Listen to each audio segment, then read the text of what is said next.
Assalamualaikum warahmatullahi wabarakatuh.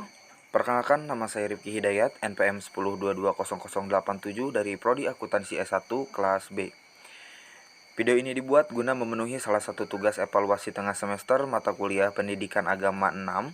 Dosen pengampu yaitu Dr. Insinyur M. Budi Jatmiko, MSI, MEI. Dalam video kali ini saya akan sedikit menjelaskan tentang dahsyatnya sakaratul maut dan yang harus dilakukan saat sakaratul maut. Sebelum merasakan kematian, setiap manusia akan mengalami sakaratul maut. Apa sih yang dimaksud dengan sakaratul maut dan bagaimana cara menghadapi orang sakaratul maut?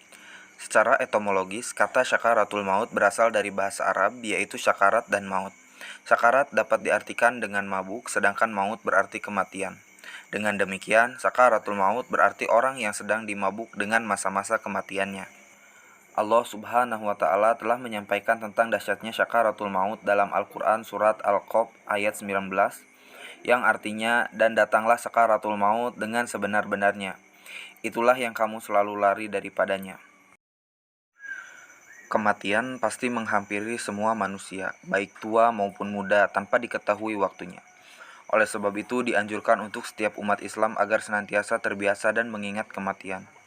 Hal ini sebagaimana sabda Rasulullah SAW yang artinya, "Perbanyaklah oleh kalian mengingat pemutus kenikmatan atau kematian." Hadis riwayat Ibnu Hibban.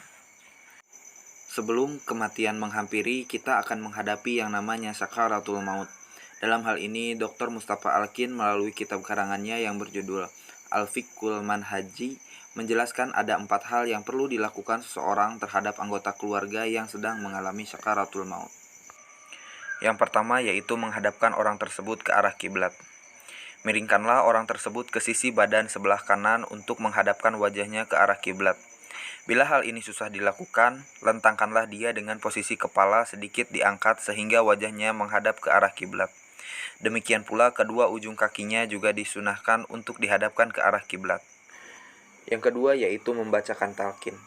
Ketika seseorang sedang mengalami sakaratul maut, maka kita disunahkan untuk mentalkinnya. Bacakan ia kalimat syahadat la ilaha illallah dengan suara yang lembut.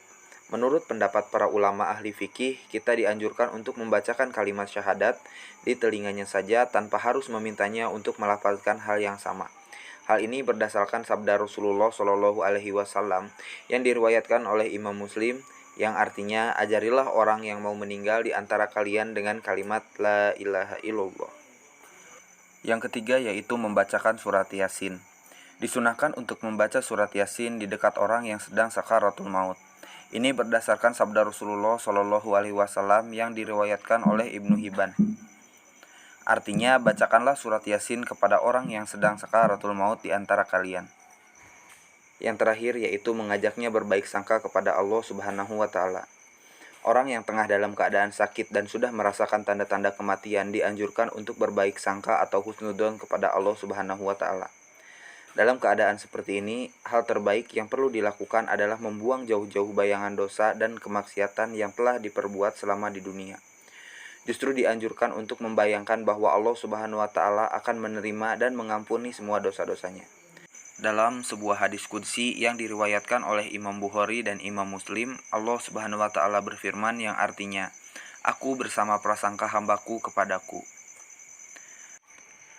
Dengan melakukan keempat hal ini, diharapkan orang yang sedang mengalami sakaratul maut bisa menjadi orang yang husnul khotimah.